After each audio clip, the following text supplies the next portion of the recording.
Hola, ¿qué tal? Bienvenidos al nuevo capítulo de Arte Llamado. En este episodio tengo el agrado de contar con la presencia de Carlos López Rentería. Él es un actor peruano y voy a hacer un poco un storytelling, un disclaimer antes de empezar la entrevista con Carlos porque yo a Carlos lo conocí precisamente actuando cuando vivía en Lima. No estoy segura si fue en 2016 o en 2017, pero en uno de estos años fue. Y él estaba, a mí me invitaron muy random a ver una obra de teatro en Barranco. Y yo soy del Callao, entonces cuando me dicen vamos a ver una obra de teatro en Barranco, yo digo, ok, solo tengo que planificar eh, a qué hora voy a llegar a casa, con cuánta anticipación tengo que salir. Pero me entusiasmaba mucho la idea de moverme para ver una obra de teatro en mi ciudad. Y yo sé que en Barranco pues es una ciudad bastante bohemia, hay una movida cultural muy bonita y quién pudiera vivir en Barranco para o sea, vivir toda esa experiencia, pero en fin, me invitaron, yo no sabía nada de la obra, llego en un espacio como un poco, era muy atípico, un espacio de teatro en el cual abrías la ventanita y era como te preguntaban así, ¿tienes para ver la obra o algo así? Un poco más y tenías que dar el código ahí. Entonces era una pequeña sala y la obra se llamaba Rapsodia. Entonces yo quedé maravillada con el talento de la puesta en escena, la creatividad, el guión y eh, es una de las obras de teatro que sinceramente recuerdo mucho el impacto que me dejó, como, eh, cómo me conmovió por lo bien hecho que yo percibía que estaba. Entonces, desde entonces he seguido un poco, luego de unos años me volví a encontrar con Carlos en el Centro Cultural de España, me acuerdo, y desde entonces como que he seguido un poco sus aventuras por Instagram, y hoy él recibió el llamado de este podcast, lo aceptó, así que Carlos, yo te dejo presentarte lo que tú quieras. Muchas gracias, Diana. Qué bonito, ahora que lo contabas, me estaba acordando de ese encuentro en el Centro Cultural de España también, en un festival de cine, si no me equivoco.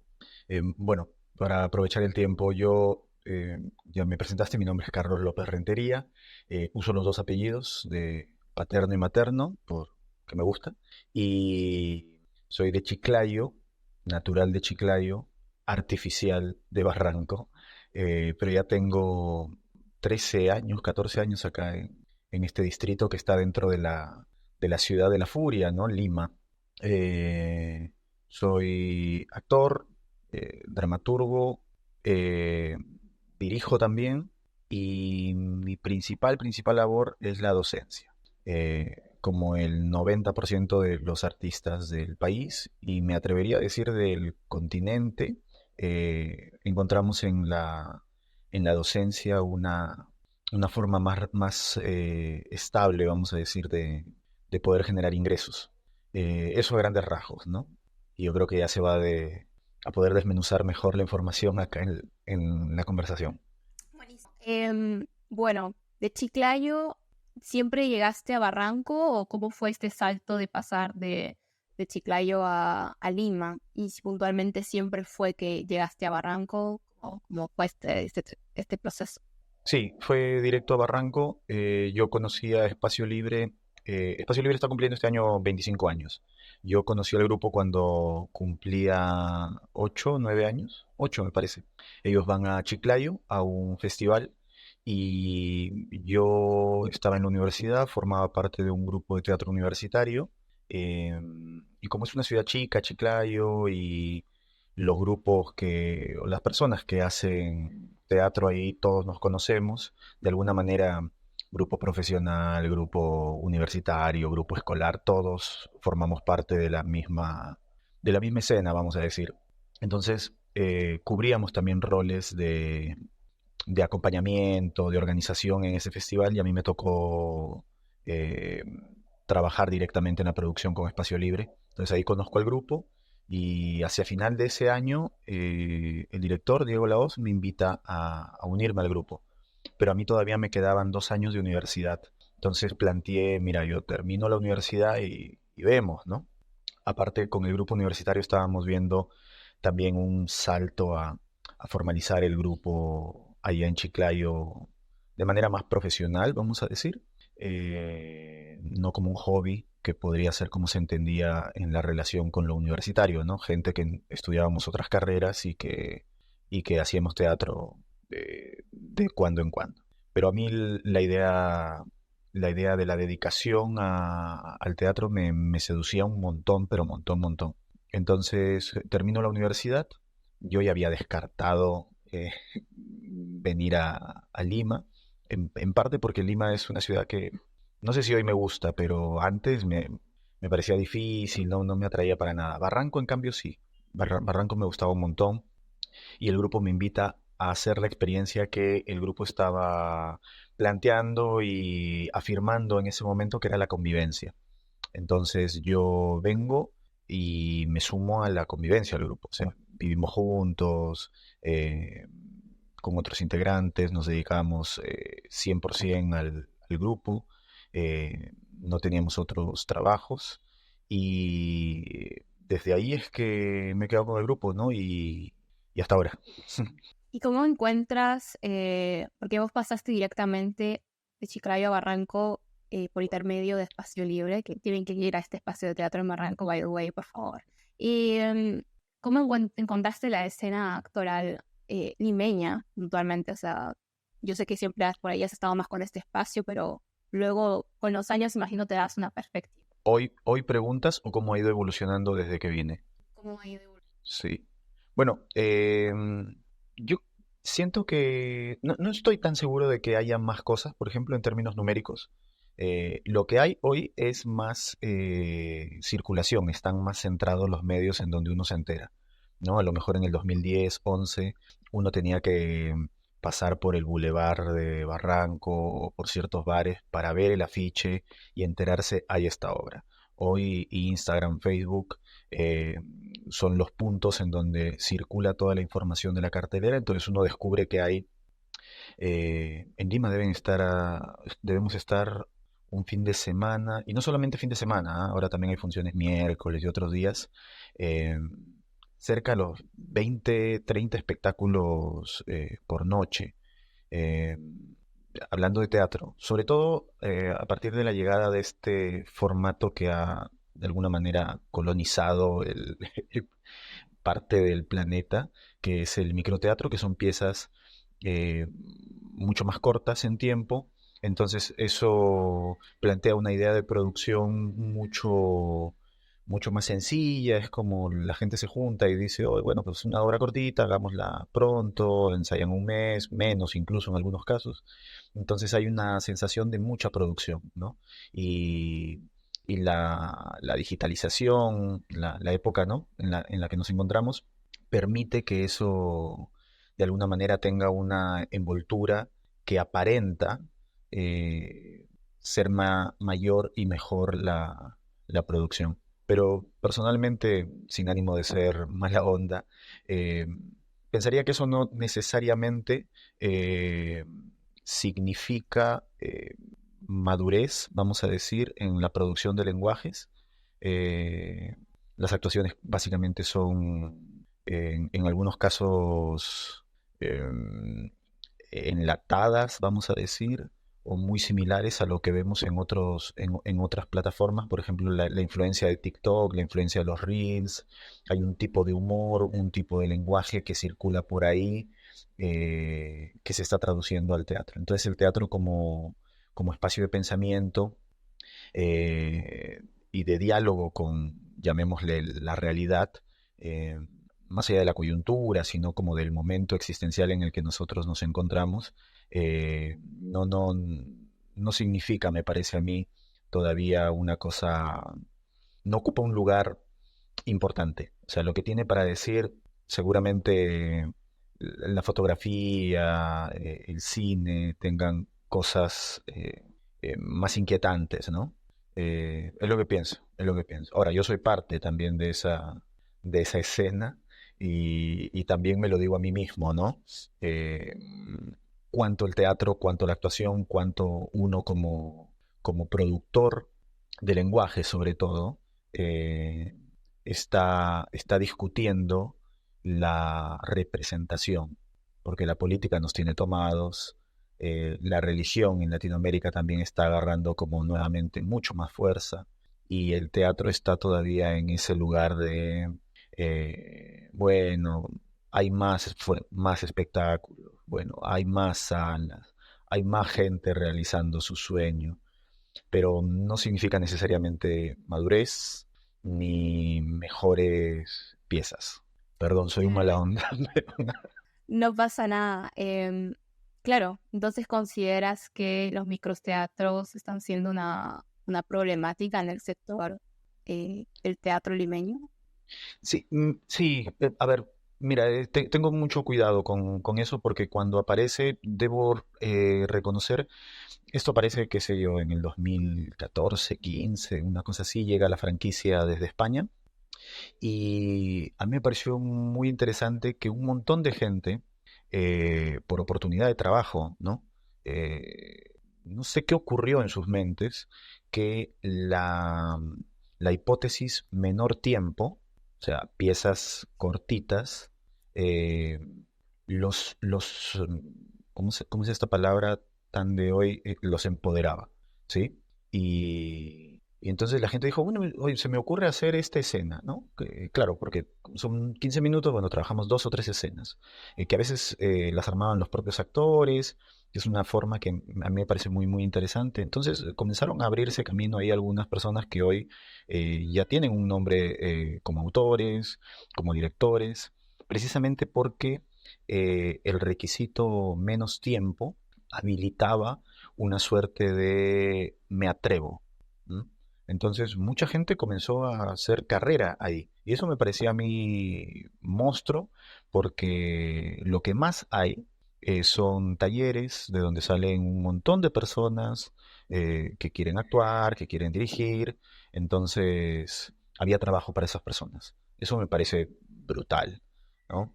Pero hay un momento en el que eso también se convierte en casi el equivalente a la hora loca.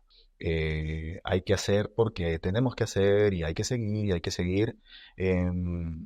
Hay toda una conciencia además de las industrias culturales, ¿no? Entonces, la idea de industria es producción en cadena.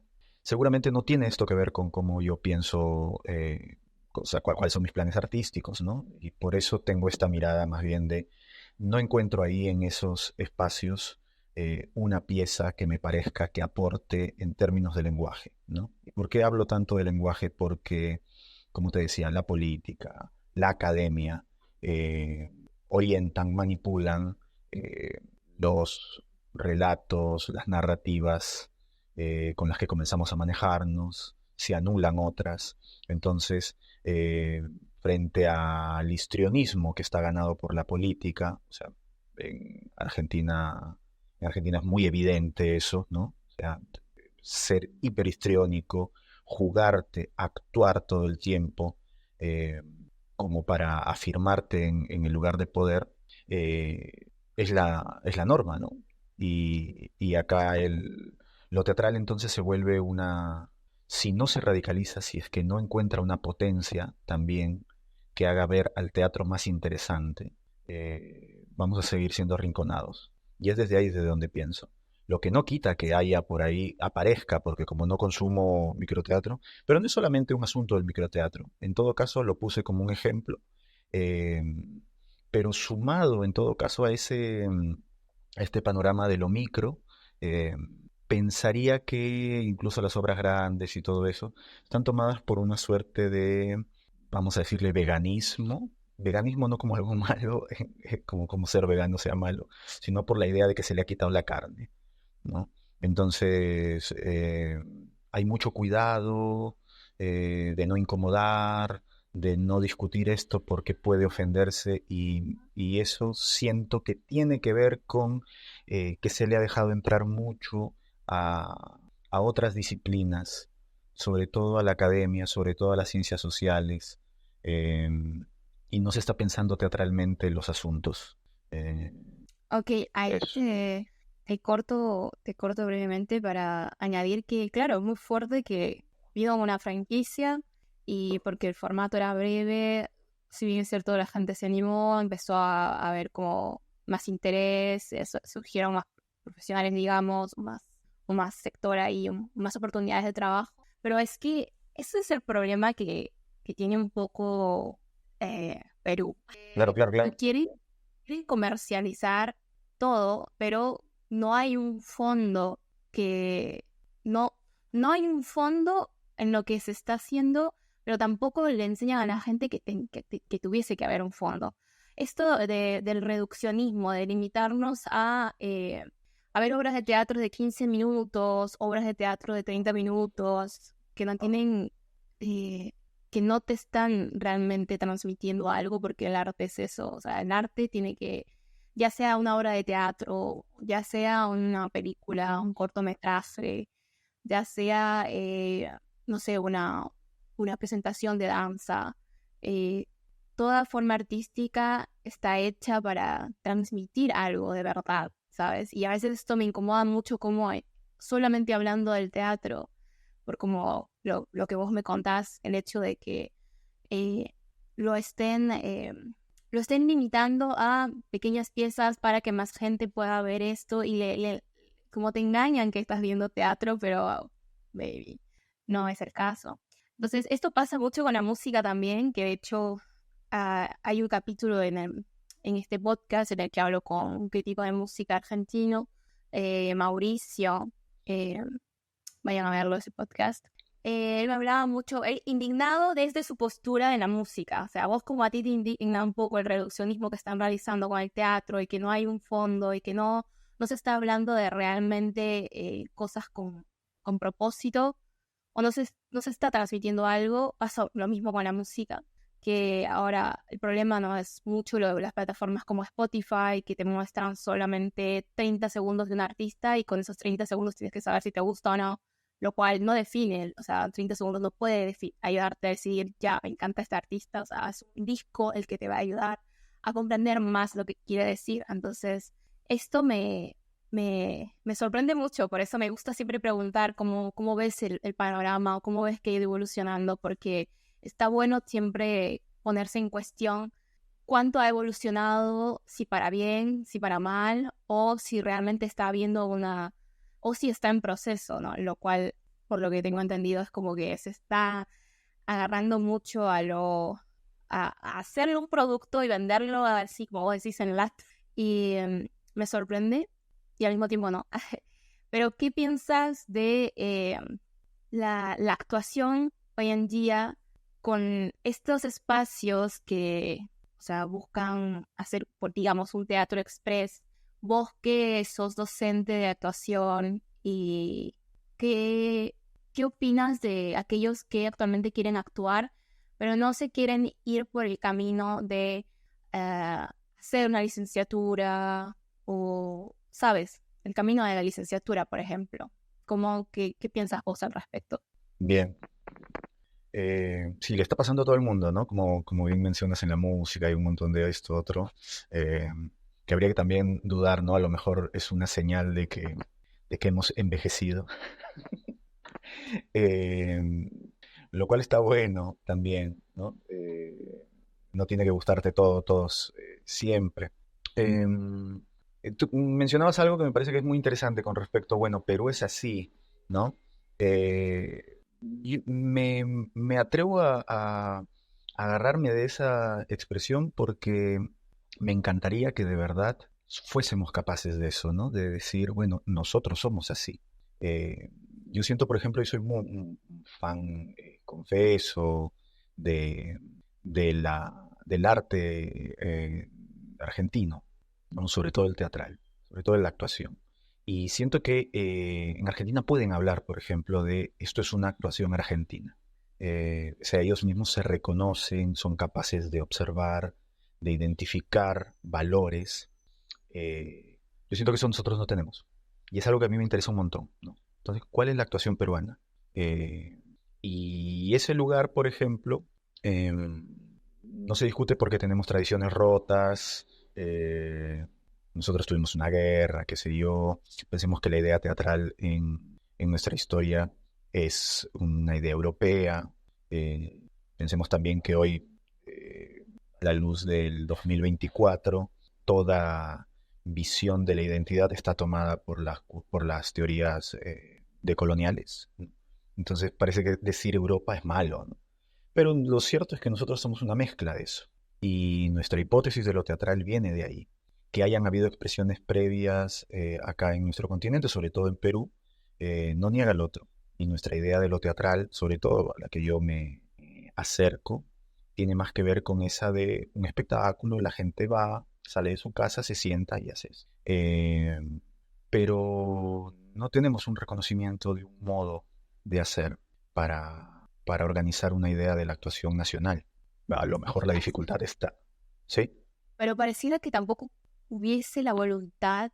O sea, yo siento que los medios, no sé qué es, los medios, un conjunto de los medios, la política, un conjunto de todo esto que hace un esfuerzo bien grande para que la gente tampoco se lo cuestione, para que no quiera decirse qué actuación hacemos nosotros, o sea, qué soy como ciudad, o qué me representa como realmente como país, o cuál es realmente mi historia, qué tendría que permitir que no como ciudadano peruano. Entonces, siento que solamente hablando del sector artístico, tampoco hay un trabajo que ni desde los hogares, ni desde las escuelas, peor desde las universidades, al menos que sea una universidad cheta, eh, de, de enseñar a valorar las formas artísticas y porque esto de decirse, o sea, claro, pueden venir muchas franquicias a un país y decir, les propongo este concepto microteatro, pero luego si eso es lo único con lo que se va a quedar la ciudad y no va a promover todas las formas artísticas, eso, en plan, no me parece. Claro. O sea, estoy de acuerdo contigo. O sea, pueden venir todos, ¿ah? Pueden venir todos, pueden venir. Y lo que tendría que ocurrir es que haya una base, vamos a decir, sólida. O sea, si una persona está contenta con el lugar donde vive, puede irse a otro lugar y volver, ¿no? Y volver a su origen, a su tierra, a su aire y haber aprendido cosas, ¿no? Pero no es que le pasa al latinoamericano, ¿no? Por lo general, ¿no? Se va y no quiere volver, ¿no? Porque claro, vivimos en una precarización, no vamos a otros lugares como con mejores estándares en salud, en educación. Dices, yo he estado sufriendo allá en mi pueblo, ¿no? Y es lógico. A mí me parece que algo de eso atraviesa todos los temas, ¿no? Por decirte una cosa, yo salí de Chiclayo, yo vine a Lima, porque en Chiclayo yo sabía que o sea, había un momento en el que no podía dedicarme todos los días al teatro. Y a mí es algo que me ocupa un montón, me atrae, converso todo el día de teatro, eh, pero salí de mi ciudad y vine a Lima. Es la historia del 80% del país, o sea, hay una concentración en Lima, eh, y eso puede ser una arista también dentro del pensamiento arribista, ¿no? De para mejorar tengo que salir de mi ciudad, pero no a cualquier otra ciudad, tengo que salir hacia la capital. Entonces a Lima se le copia mucho. Eh, lo puedes ver en otras ciudades que están despertando como cierto nivel de producción. Sus carteleras son casi versiones de las obras que están en cartelera en Lima.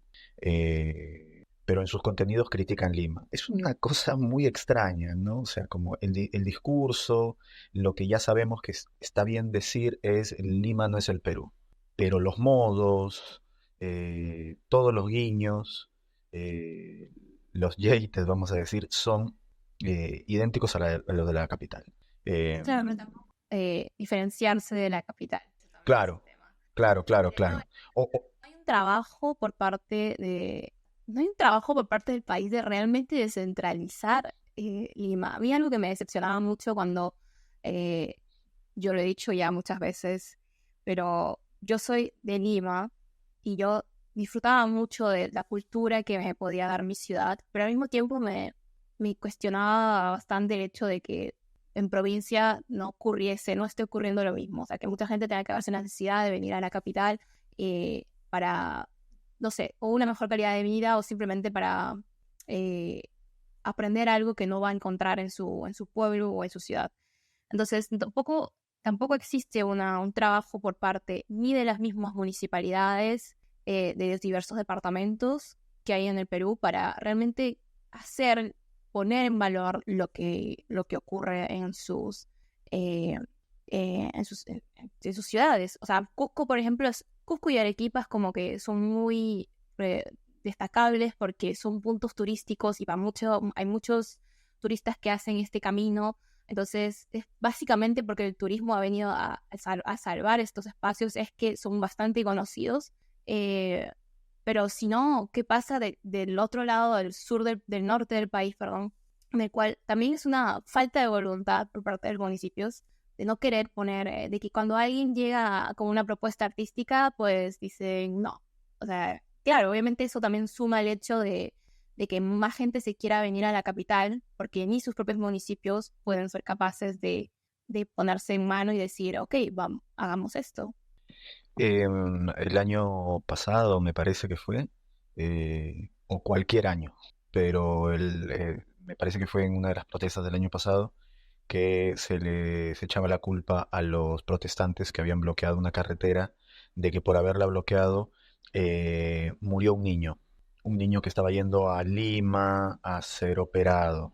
Nadie supo ver, o sea, o en todo caso muy poca gente, eh, veía que el problema estaba precisamente en que ese niño tenga que salir de su ciudad para buscar una operación fuera de su ciudad, y que el fracaso del Estado precisamente estaba en que hay lugares donde la salud no puede resolver todos los temas, ¿no?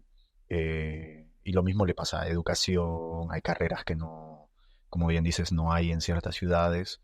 Eh, Pensaría también que dentro de las propias ciudades, como bien dices, o sea, los gobiernos regionales, qué sé yo, no se enfocan en poner en valor todo lo que, o sea, no es lo mismo el norte que el sur. O sea, hay carreras que deberían ser punta de lanza en el norte porque ese es el lugar donde se está produciendo ciertas cosas.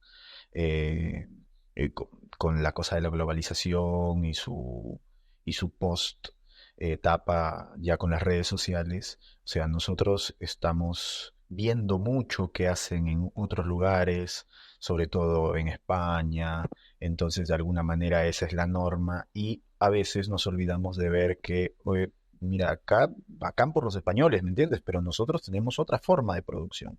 Los temas nuestros son otros, ¿sí? O sea, ok, hagamos Shakespeare, sí, pero ¿qué tiene que ver Shakespeare con el desierto de Piura? No con que no hagamos Shakespeare, sino con de qué manera eso está hablando de nuestra historia, de nuestro entorno, eh, y claro, bueno, le pongo un chale encima, ¿no? Que sería como la cosa más burda, ¿no? Sino como tratarlo en términos de lenguaje que mi vecina pueda ver, pueda reconocer, digamos, al bodeguero en Hamlet, ¿sí? Por poner un ejemplo de centro preuniversitario, lo estoy diciendo, pero podría funcionar con cualquier otro arquetipo. Ahora, ¿qué otra cosa? Siento que hay también un lío en no identificar cuáles son los límites. Dice que la autoayuda te planteaba el cielo es el límite, ¿no? Y todo eso. Bueno, no, hay que plantearnos los límites. La persona es más inteligente cuando identifica cuáles son sus límites y juega dentro de esos límites. Y los límites nuestros son o sea, hablo de mi entorno, de mi gremio, perdón, los teatrales. Sin embargo, nunca ves a la gente de teatro discutiendo teatro. Están discutiendo temas de política, están discutiendo temas de educación, están discutiendo cualquier otra cosa, pero teatro se discute poco. Y en todo caso lo que se discute tiene que ver más bien con la parte de la producción, con la discusión de algunos fondos, pero eso es, me atrevería a decir, porque han visto que en otros países y otras culturas los fondos y los subsidios son una norma que señala progreso. Pero nadie se ha cuestionado, ¿y por qué necesitamos fondos? O lo mismo, ¿por qué tendría que estar el teatro como curso obligatorio en los colegios? A mí me han votado de un montón de conversatorios por discutir eso, porque la norma es esta. Pareciera que nos va a ir mejor si es que el teatro es un curso obligatorio. Digo, ¿por qué? Ah, porque los chicos entonces van a ir a los teatros y entonces ahí, viendo teatro, se van a volver fans. Mentira, si el chico está obligado, va a odiar esa actividad por la que está obligada, ¿sí? Es como, no, para quitarle la timidez. Por Dios, si el muchacho es tímido, la chica es tímida, nada peor que mandarlo al frente a obligarlo, ¿sí? Son artes y las artes son facultades, tienen que ser elegidas, que habrá personas que las descubren y que tienen herramientas para manejarse, pero, pero ojo, seguramente ese modelo ha funcionado en España nuevamente, ha funcionado en otros países, me parece que de alguna manera también es la historia de Argentina, de qué sé yo, de Colombia, pero habría que ver cuál es la potencia. Tú hablabas hace un momento de la Casa Espacio Libre. La Casa Espacio Libre era un proyecto autogestionado, o sea, nosotros casi se nos ha ido la vida, hemos perdido amistades, hay gente con la que hemos trabajado con la que no hablamos más, este, porque entregamos mucho, o sea, tú recordarás, no cobrábamos entrada, ¿me entiendes? Y pagábamos nosotros, o sea, nos hemos endeudado y un montón de cosas. Si en lugar de estar el gremio peleando porque metan el curso de teatro para que el chico que estudió actuación porque quería actuar tenga posibilidad de trabajo porque trabaja de profesor, en lugar de pedir que el Estado pague los alquileres de esos teatros como el mío o de un montón de otra gente que tienen en distritos muy chiquitos, con que a esos teatros se les cubra, los barrios van a tener teatro. Porque a nadie le sirve el Gran Teatro Nacional si es que gente de los distritos más alejados no puede ir o los grupos pequeños no pueden hacer una obra en ese teatro, porque es impagable, Ah, porque es inmenso, eso ¿sí? también. Accesible. Gran O sea, Teatro Nacional. no, o sea, es inaccesible en el sentido de que, claro, o sea, hay estos programas, insisto, copy-paste, modelo de otros lugares en donde traemos colegios y ven el ballet. Ahora se está produciendo, no puedo ser tan mala onda, se está produciendo obras de teatro, invitan a algún director y hacen una obra que trata el bullying, ¿no? Entonces vienen los chicos del colegio y ven esa obra en donde te dicen el bullying es malo. Eh, pero, pero todo eso subsidiado, ¿sí? O sea, es una forma que solamente va a funcionar si es que está el Estado metiendo plata y todo eso. O sea, uno como productor independiente no te alcanza, olvídate. Los musicales, que son también productores independientes, eh, no lo logran ahí. Es muy caro. Eh, pero a lo que iba, o sea, nos fijamos más bien en replicar esas fórmulas porque han funcionado, pero no hacemos funcionar los juguetes que tenemos acá. Y a mí me parece que esas son las discusiones de lo teatral que nosotros necesitamos habilitar. La pandemia nos agarró precisamente por eso, porque, o sea, todo el mundo decía, no, pero ¿cómo se van a abrir los teatros? Yo que vivo en tal lugar, tengo que subirme a un bus, no, ensayo. Bueno, si hubieran teatros en los barrios, la gente saldría, caminaría 3 cuadras, ¿no? Porque está en tu distrito. O sea, esta figura de ir a Lima, bueno, también funciona dentro de Lima, ¿no? La gente del Caraballo, la gente incluso del Callao, tiene que ir a Miraflores, tiene que ir a Barranco, ya, bueno, el centro de Lima. Pero son 3, 4 distritos, Pueblo Libre, Magdalena, máximo, ¿no? O sea, la idea del capitalismo nos ha anulado, ¿no? Y es tan fuerte nuestra situación precaria que no tenemos el espacio, tiempo, para pensar esto. ¿Por qué? Porque tenemos que pagar el alquiler el fin de mes, ¿sí? Entonces, estamos tomados, estamos tomados. Por eso es que aparece esta propuesta de hacer obras en 15 minutos, hermano, mientras que yo en mi teatro, con entrada libre, hacía 3 funciones en una noche, llenas, la gorra no llegaba a 100 soles. En el microteatro hacen 5 funciones por noche y a fin de mes cada actor, cada productor está llevándose arriba de 500. ¿Me sigues?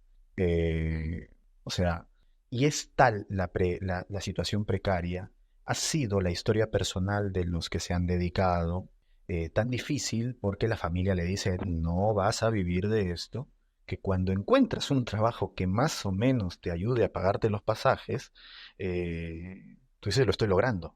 Eh, De y todas eso, maneras. Evidentemente, todas estas problemáticas que atraviesa el teatro. Y otra problemática que me interesa discutir con vos es sobre los actores hegemónicos, porque al final am, una cosa es el sistema teatral, la puesta en escena, pero luego también es a quién se le da la oportunidad de estar en esa puesta. Y a mí me pasa mucho que en Lima, bueno, siempre hay esta discusión, siempre son los mismos actores de siempre y siempre están en los mismos distritos de siempre. Entonces, realmente no se logra poner en valor la gran diversidad actoral que hay en Lima o incluso de todos los que vienen de otras partes del país para estar en Lima y al final pues no tienen este espacio, tienen esta oportunidad para poner en puesta todo el talento. Entonces, vos como actor, con toda la trayectoria que tenés, ¿cuál es tu punto de vista respecto de toda esta hegemonía que gira alrededor de los actores? O, Me parece que es una correspondencia, ¿no? O sea, porque en todo caso quienes eligen eso son los productores. Los productores, o sea, los directores de los principales teatros. Pensemos en el teatro, aunque también eso alude a las productoras de cine y de televisión, ¿no? Eh, en todo caso, las productoras de televisión y de cine parece que son mucho más sinceras, ¿no? Hoy, sobre todo con las redes sociales, como pertenecería a la familia digital, son muy sinceras. ¿Cuántos seguidores tienes? Listo, tienes 2 millones, listo, tú me sirves, vamos adentro. Y no hay lío. O sea, tú eres o sea, a mí me interesas en ese sentido. Se hace películas con ciertas figuras porque garantizan cierto cartel. Lo mismo en televisión, ¿no? Pero están atentos a que aparezca alguien. O sea, la televisión me parece maravillosa en ese sentido porque mira su negocio. Lo que te decía hace un momento, discutir teatro permitiría como la televisión que discute televisión. Hay que probar este personaje.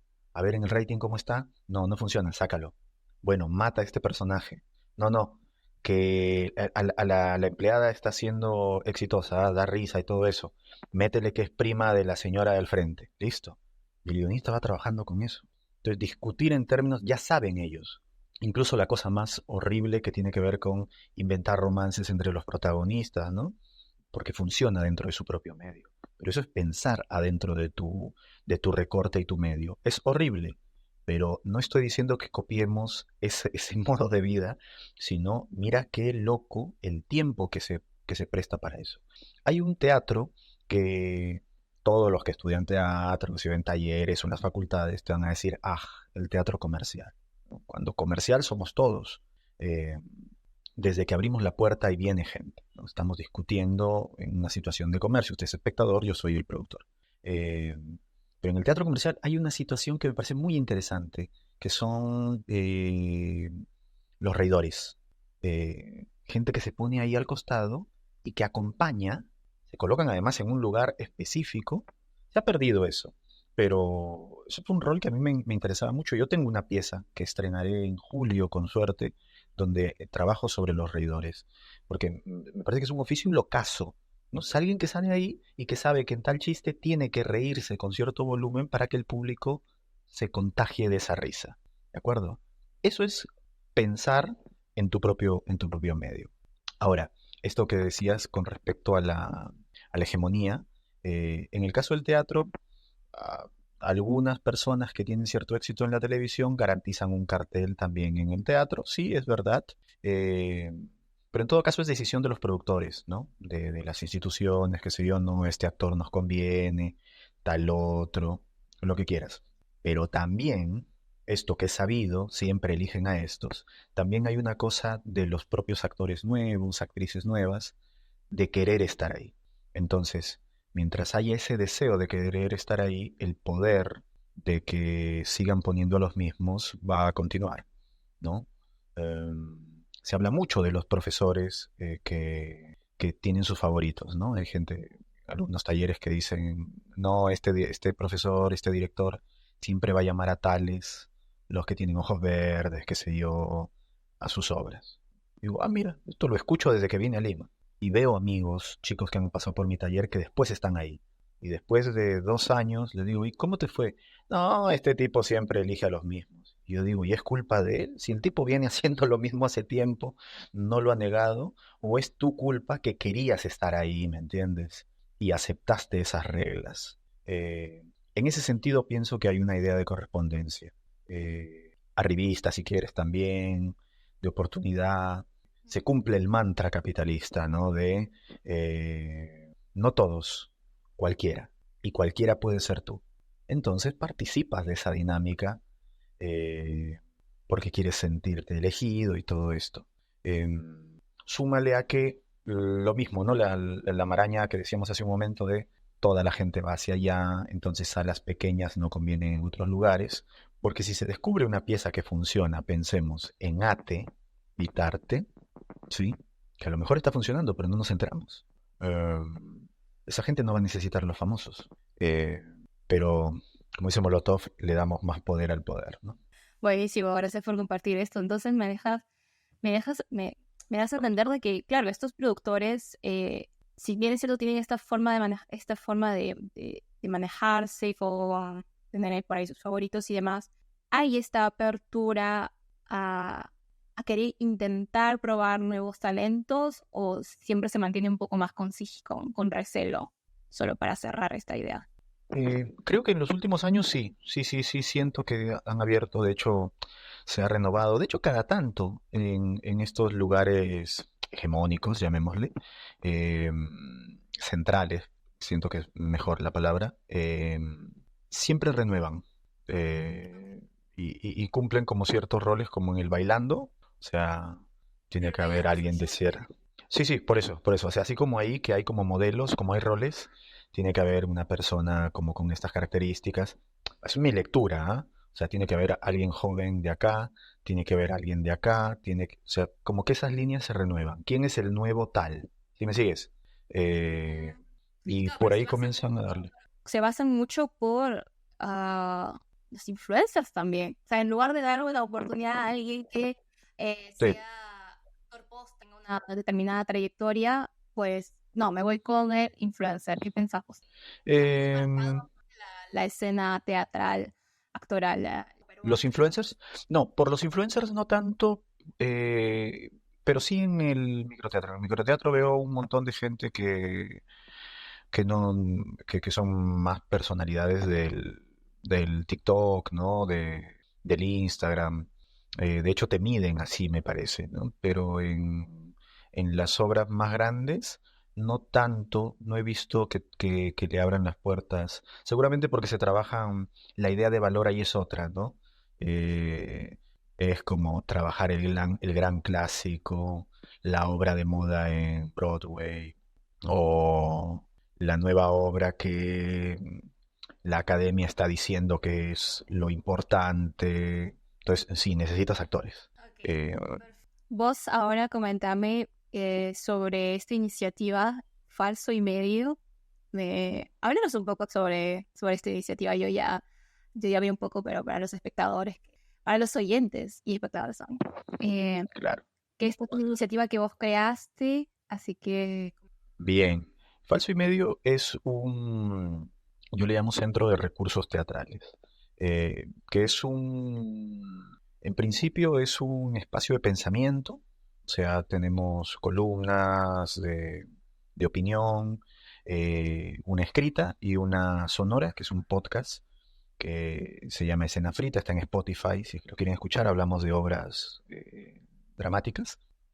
Eh, pero también estamos produciendo nuestra primera obra de teatro, que se llama Superstición y que forma parte de un proyecto mucho más grande que se llama La vida clandestina. Es una enealogía, o sea, son 9 obras que conforman esta saga llamada La vida clandestina, que indaga en el universo de los trabajadores de teatro. Un poco de lo que hemos estado hablando, pero con una variante surreal, alguna fantástica, y deberíamos estar exhibiendo hacia fin de mes y la primera, que se llama Superstición, y después las otras dos hacia julio o agosto también de este año.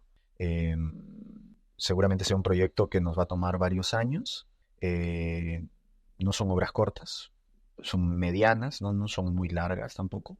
Y la iniciativa que tú comentas tiene que ver con que nosotros identificamos también una manera de producción, eh, porque a lo mejor lo que más está estandarizado en el país sean las formas de producción. Y, y nos interesaba ver de qué manera nosotros podíamos juguetear con otra. Entonces invitábamos a gente a través de un video que es un video privado, no es un video que está en las redes, sino que enviamos directamente a personas que conocemos, que tenemos cierta llegada, para que sean productores invitados en nuestra pieza. Y nos ha estado funcionando, nos sorprendió relativamente bien y de esa manera se permite que se cubran los gastos de vestuario, de sala, algunos pagos a los artistas también. Y como la saga se llama La vida clandestina, los estrenos van a ser también clandestinos. O sea, las personas no van a tener, no va a haber afiche, o sea, va a haber un afiche, pero no va a haber una circulación de dónde es. Tú te comunicas con nosotros y ahí nosotros te decimos dónde es y todo eso. eh, Porque es también en un lugar muy chiquito, entra muy, muy poca gente, porque además a nosotros también creemos que nuestro teatro no es masivo, ¿no? Nos interesa mucho la intimidad, nos interesa que el espectador pueda ver el rostro del espectador. Esto que te decía con respecto a la actuación peruana, seguramente sea una de las problemáticas que más me convoca, ¿no? Y creo que el rostro ocupa un lugar central ahí en las posibilidades de la actuación nacional, vamos a decir.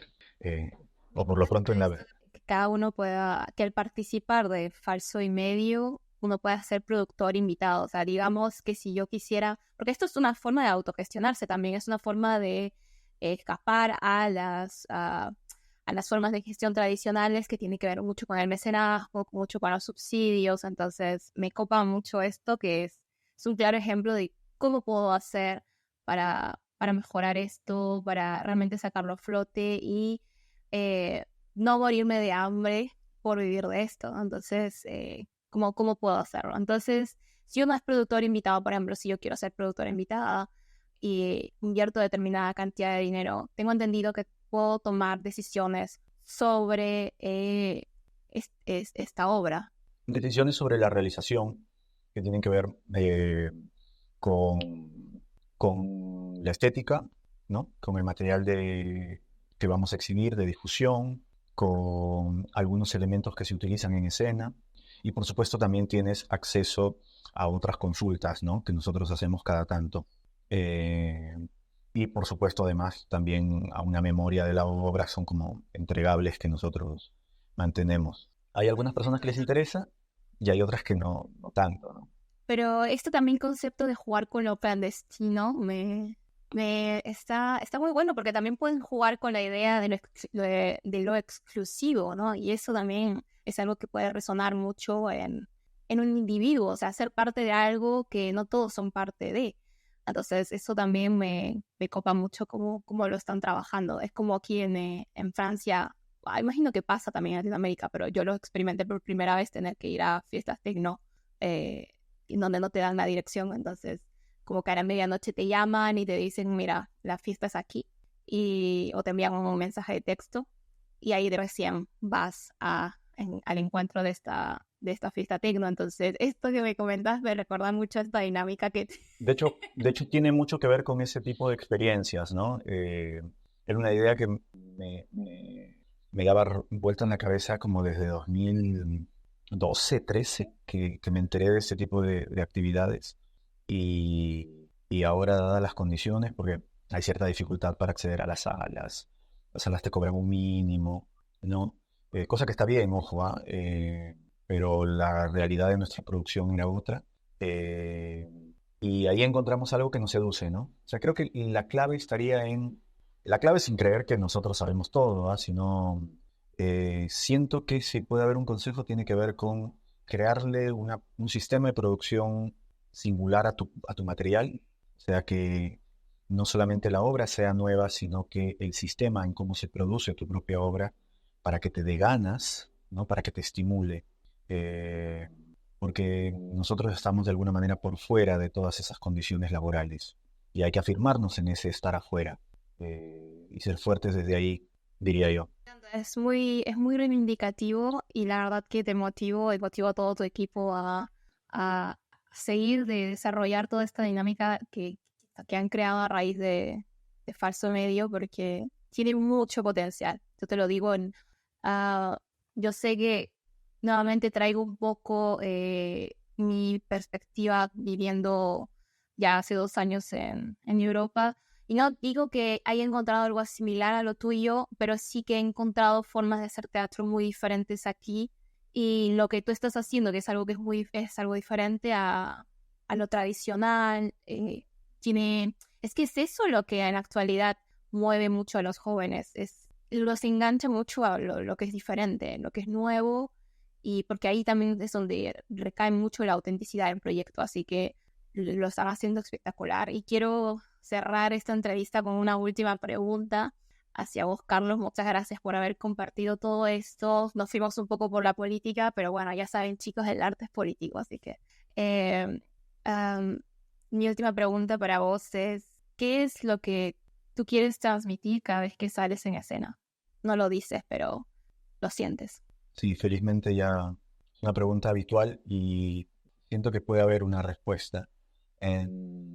Creo que lo que dice en realidad toda obra es vale la pena estar de pie, aquí a pesar de todo.